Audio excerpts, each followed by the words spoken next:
They don't say it, but you feel it. Something changed. Not loud, not obvious, just different.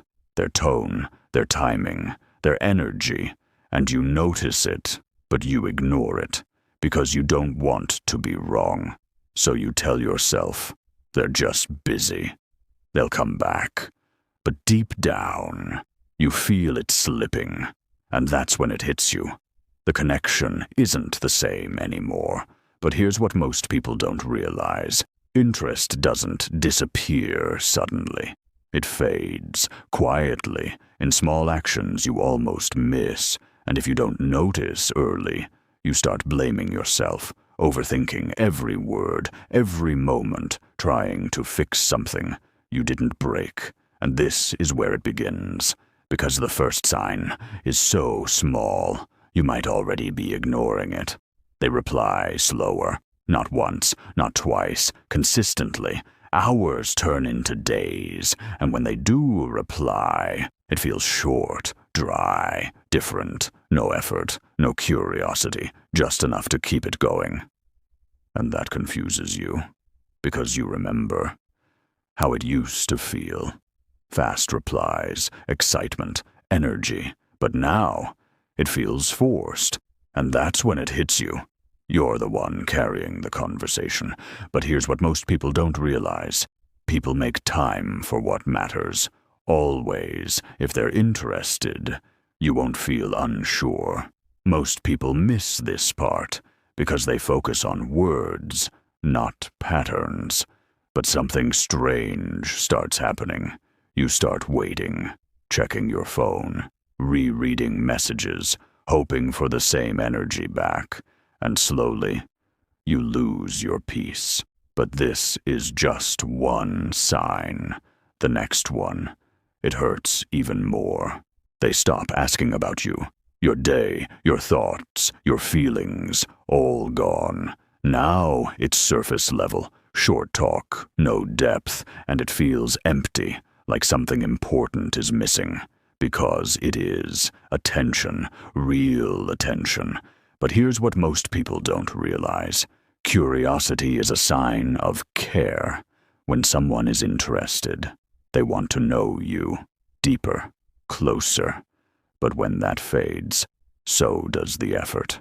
Most people miss this part because the conversation still exists, but the connection doesn't. And that's when it hits you. You're sharing less, not because you want to, but because they stopped listening. And slowly, you start closing off. But something changes next. Something you feel. Before you fully understand it, they become inconsistent. One day, they're warm, present, engaged. The next day, cold, distant, unavailable, and it confuses you because you don't know which version is real, so you hold on to the good moments, hoping they come back. But here's what most people don't realize.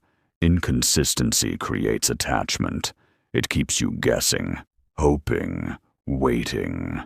And that's where it traps you. Most people miss this part because they focus on the highs and ignore the lows. But something strange starts happening. You accept less.